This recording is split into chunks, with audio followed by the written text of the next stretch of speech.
Nagbabalik po ang Panahon TV. Sa oras na ito, i-check po natin ang relative humidity na nai-record ng Pag-asa kahapon. Ang minimum po ay 40% habang ang maximum ay 84%. Kung temperatura naman na pag-uusapan ang extremes of temperature, mababa na po ang 24.6 degrees Celsius dito sa Metro Manila habang nai-record naman ang 35.6 degrees Celsius alas 3 ng hapon. At sa magiging lagay ng panahon this weekend, alamin po natin yan mula sa 3-day weather forecast ng Pag-asa. Simulan po natin dito sa Baguio City. Asahan po natin ang partly cloudy to cloudy skies with isolated rain showers or thunderstorms simula bukas hanggang sa Lunes. Dito sa Metro Manila, ma-enjoy po ang weekend pagkat makakaranas tayo ng fair weather condition na magpapatuloy hanggang sa Lunes. Sa Metro Cebu, magiging mainit sa umaga at tanghali, ngunit posible rin po ang thunderstorms pagsapit ng hapon o gabi sa susunod na 3 araw. Dito sa Metro Davao, agad na makakapagpatuloy ng mga labahin pagkat makakaranas rin po tayo ng fair weather condition bukas sa Sunday at sa Monday. At finally, sa may Zamboanga City, asahan po natin ang bahagya hanggang sa maulap na kalangitan na may pulo-pulong pag-uulan o pagkidlat pagkulog sa susunod na 3 araw. So yan po ang 3-day weather forecast ng Pag-asa. Bagamat napakainit na ang panahon ngayong Mayo, meron pa rin mga instances na nakakaranas ang ilang lugar ng mga pag-uulan. Sobrang init sa umaga at tanghali, ngunit biglang uulan sa hapon o gabi. Ayon po sa Pag-asa, ang tawag dito ay thunderstorms o pagkidlat pagkulog. Paano malalaman kung magkaka-thunderstorm? Pag nakakita po ng cumulonimbus clouds. Pag mas mataas ang temperatura sa isang lugar, mas mabilis ang evaporation and condensation process hanggang sa magkaroon na ng precipitation o tuluyan ng umulan sa isang lugar. During a thunderstorm, nakakaranas tayo ng pagkidlat pagkulog. Ilan lamang ito sa epekto ng thunderstorms. So bukod dyan, meron din tayong pagbugso ng hangin at mga mabibigat na pag-ulan. Good news dito, una, hindi ito nagtatagal, usually 1 to 2 hours lang. At pangalawa, welcome ang thunderstorm para naman mabawasan ang init ng panahon. Sa iba pang balita, mahigit 70 katao na ang nasawi mula sa sunog na naganap sa pabrika sa Valenzuela City nitong Miyerkules. Ayon sa mga kinauukulan, maaari pang tumaas ang bilang nito pagkat meron pa rin mga pinaghahanap na mga biktima. Dahil sa trahedyang ito, dapat maging maingat upang makaiwas sa sunog. Ang mga dapat inyong malaman, panoorin dito sa Project Dina.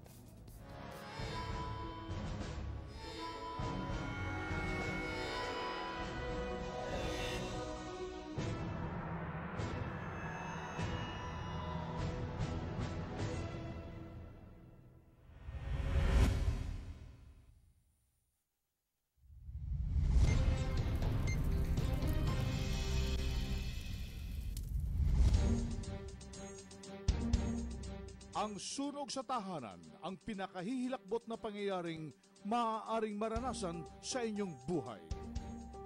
Noong 2012, nakapagtala ang Bureau of Fire Protection ng 4,079 na sunog sa kabahayan. Halos kalahati ng kabuang 8,798 na naitalang sunog sa bansa. Noong parehong taon, 252 ang namatay sa sunog. 745 ang nasaktan at mahigit sa 3.7 billion pesos ang naabong ari-arian. Upang maibsan ang pagkakaroon ng aksidente dulot ng sunog, idinaraos tuwing Marso ang Fire Prevention Month. Gamitin ang panahong ito para tingnan ang mga electrical wires sa ating tahanan at opisina. Upang mabawasan ang panganib ng sunog sa inyong tahanan, mag-install ng smoke detector sa mataas na bahagi ng inyong bahay. Siguraduhin gumagana ito sa pamamagitan ng pagsuri ng baterya o power supply. Kailangan mayroong nakaantabay na pang-apula ng sunog, katulad ng fire extinguisher. Sa paggamit nito, tandaan ang letrang PASS. P. Pull the pin. A. Aim the nozzle at the base of the fire. S. Squeeze the lever. And S, sweep side to side. Magkaroon ng emergency exit plan sa inyong tahanan at ipaalam ito sa mga kasama sa bahay. Kung may kasama kayong bata o may kapansanan, planuhing mabuti ang kanilang kaligtasan sa oras ng sakuna.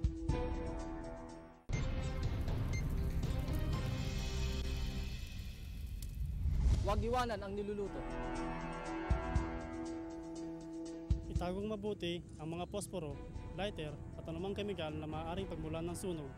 Ilagay ang mga ito sa lugar na hindi maabot ng mga bata at malayo sa kalan. Panatilihing malinis ang inyong kalan at huwag maglagay ng gamit sa ibabaw nito. Siguraduhin din na walang tagas ang inyong LPG. Tanggalin sa saksakan ng mga appliance pagkatapos gamitin. Iwasan ang pag-overload ng mga saksakan at huwag gumamit ng sirang kordon. Layo ang kandila sa mga bagay na madaling masunog at huwag kalimutang patayin ito bago matulog. Kung nagpiprito at biglang nagliyab ang kawali, huwag itong buhusan ng tubig. Sa halip, takpan ito ng basang tela.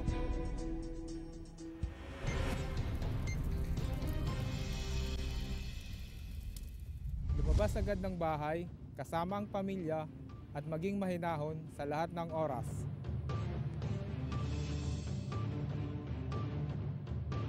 Isara ang pinto ng nasusunog na kwarto, maging ang mga pintuang madadaanan upang hindi kumalat ang apoy. Bago buksan ang anumang pinto, pakiramdaman muna ito gamit ang likod ng inyong kamay. Kapag ito'y mainit, maaaring may sunog sa kabila nito.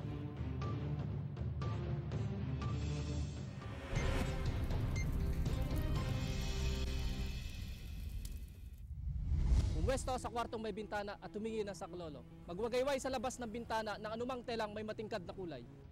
Sa ganitong paraan, mabilis ka makikita at masasagip ng mga bumbero.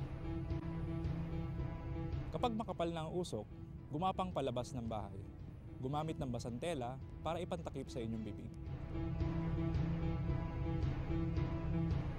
Kapag nadapuan ng apoy, gawin ang stop, drop, cover your face and roll. Tumigil sa pagtakbo. Dumapa sa sahig, takpan ang mukha, at magpagulong-gulong.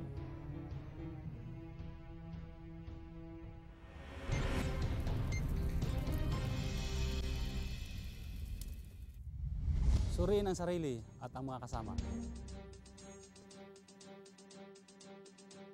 Huwag bumalik sa inyong bahay hanggat wala pang abiso ang mga bombero.